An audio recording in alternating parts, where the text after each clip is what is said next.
If today doesn't exist, then tomorrow cannot. A true remark. So we have practice today. Can't. I know. Patience is small, but um, we're prepared to if everything goes well. Very optimistic about that, but you don't know. And as we've um, stay we've held our ground on. We're not going to rush processes, but it's been so far so good. So encouraged by that, but we'll make a decision on that after the completion of you know said most important practice of our lives today, and then And Claypool. got it. So Rob Hunt. Uh, he'll be out for this game. Um, it's it was it's not that it's that far away. It's more that you know I think it'd be pretty risky this week. So we're gonna keep working. But he's doing a good job and hasn't had a setback. And then Chase Claypool.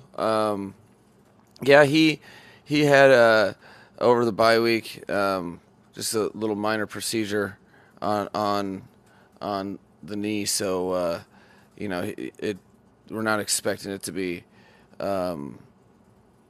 it wasn't a major issue, but we'll just take it week to week with him. But he's doing good. Braxton Berrios. I mean he's a part of a crew that there's a couple guys that we have to get through today for him, especially soft tissue. Uh, he plays the game one way and is very vulnerable if he's vulnerable. He's because he knows how to go one way. So, but I feel good about it. It'll probably be um, you know, it's a day-to-day thing with that. He's working his way through it, and there's a chance for sure that he'll play in the game. But if not, it's proactive. He's definitely close. What a snitch! No, yeah, he's Liam Eichenberg holds the crown of versatility, and I think you know what the thing that really opened our eyes was the residuals of him playing center at other positions on the offensive line. There's a certain amount of ownership that the center position takes when you're not quarterback Mike Point when he's making all the calls, but also you have to know the assignments, but you kind of get an extra window into the vulnerabilities of a play. If you kind of get you understand if you're in a combination block as a center trailing the guard, what you need from the guard. You know what I mean? Like, yeah, you hear it, but like you can really feel. So that he's a very prepared, smart fucking player. Oops, it's not a team meeting. Sorry, guys.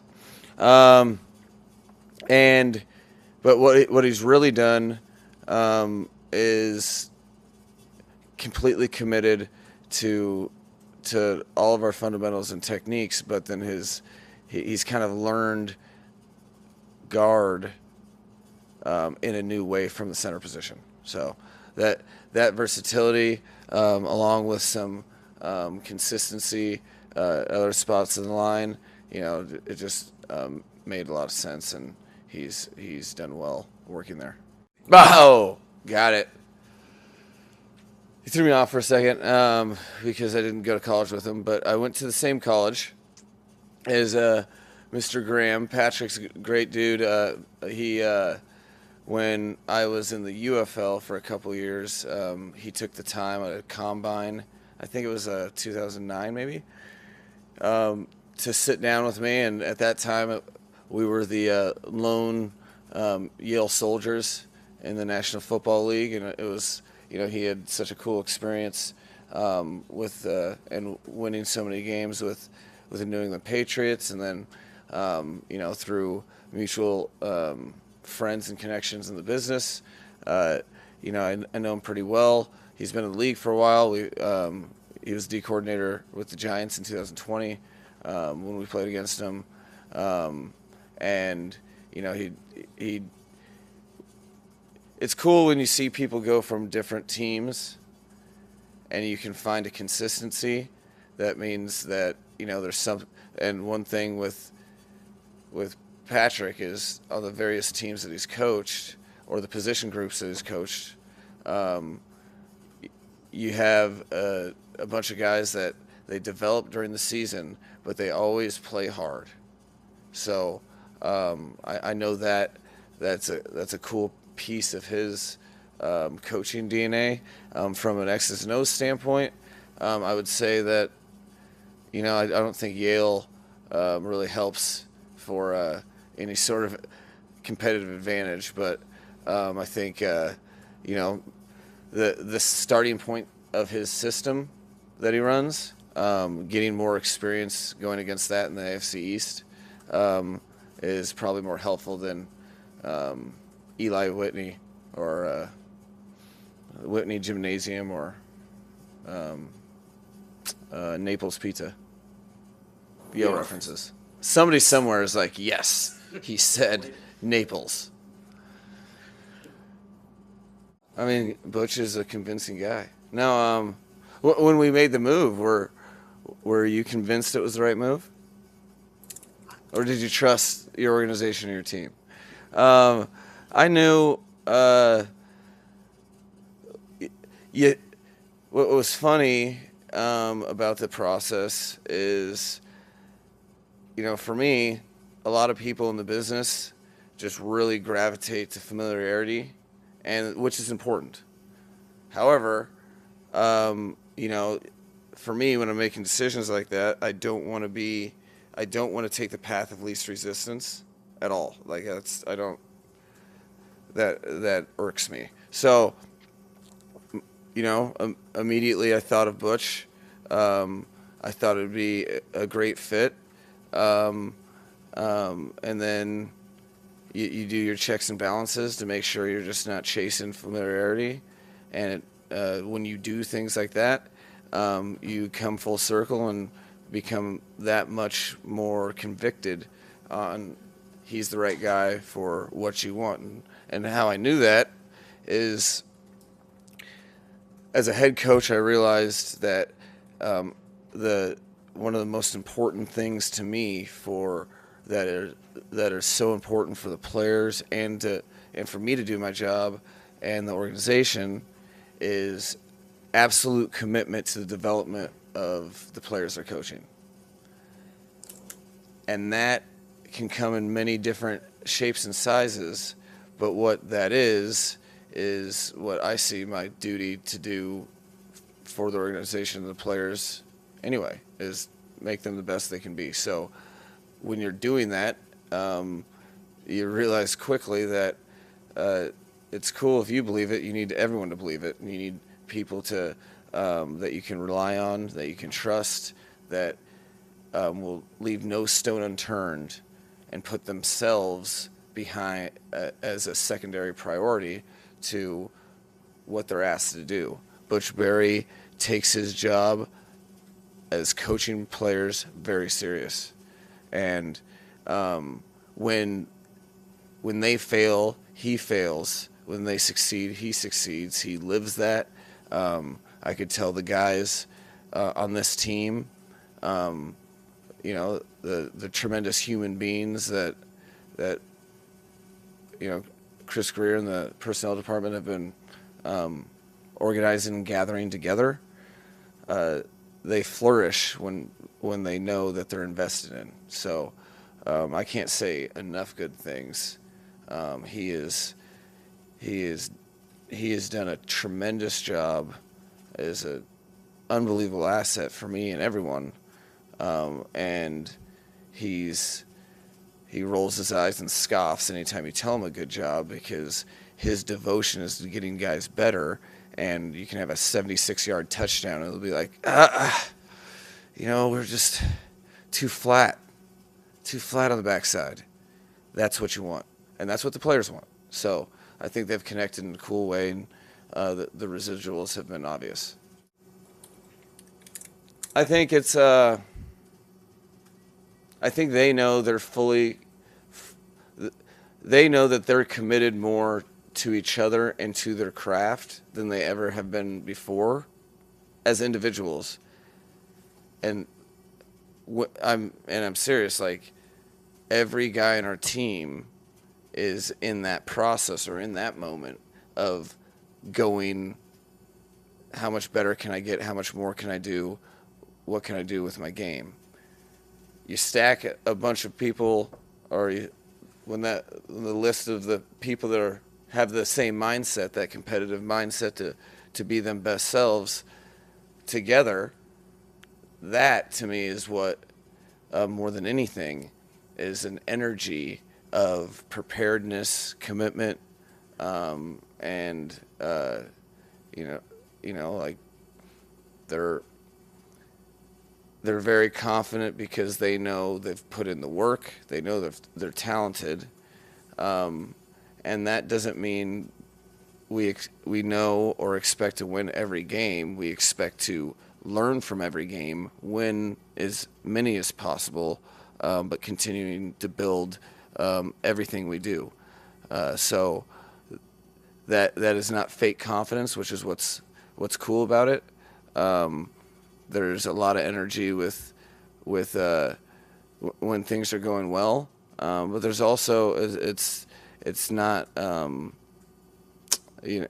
it's not like a quiet all of a sudden retraction of your personality. When tough things happen, I think you get a lot of confidence going through things with people. I think you gain confidence when you fly overseas, go all into a game, and then really and then you lose it, and then you come back to work, and then you see how your teammates and you see how yourself responds to that. So in many ways, we've gained confidence during the course of the year with losses as well as wins, just because you experience live speed who you're dealing with. Yeah, everybody loves to high five each other when you're winning. What are you going to do when the inevitable happens, and what is it going to look like when you are all in and that happens? So I think our confidence is really, really organic, real, and earned by the daily work that the investment that these guys are doing. So it'll be a confident team at home, and we don't really care how about, very aware of narratives, but don't really care about them. So we'll be confident on the road, and when we play a team that's good, by the way, every team's good, but when we play a good team, we're going to be confident too. It's just, you just understand that kind of stuff. You understand we don't live in a world. Our world's a little bit different. You understand that people will say you are something until you prove it otherwise, and so we have no reason not to be confident because we continue to get better, and they know that in the realest way with their own eyes, watching their teammates play and playing with them.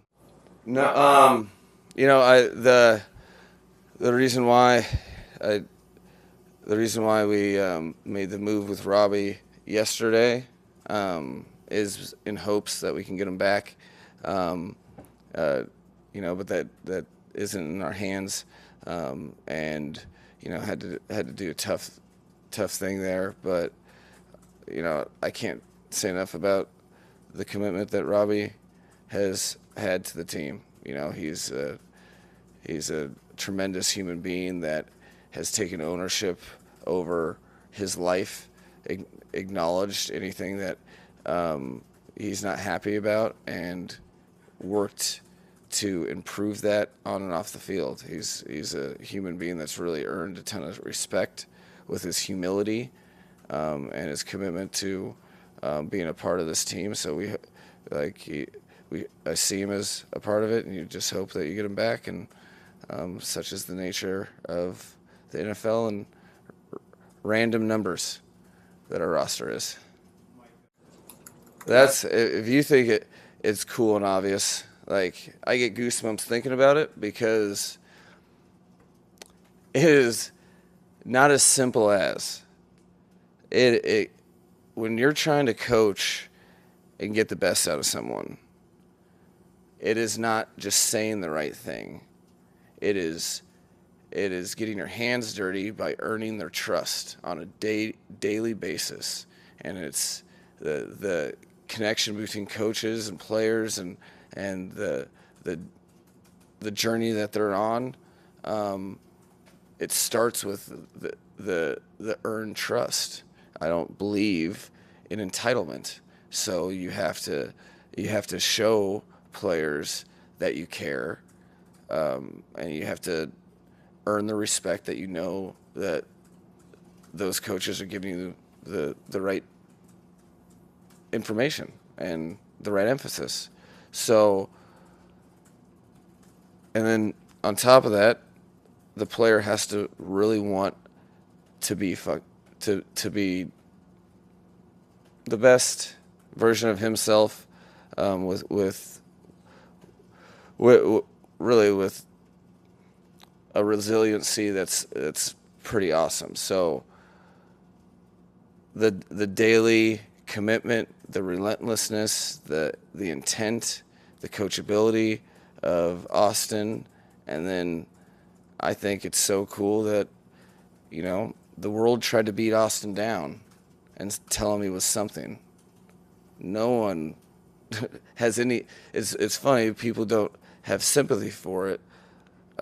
Traditionally, I think guys that are trying to prove, the team's investment in them and first round draft picks, that they're kind of attacked a little bit.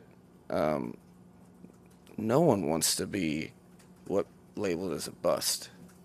That's hard.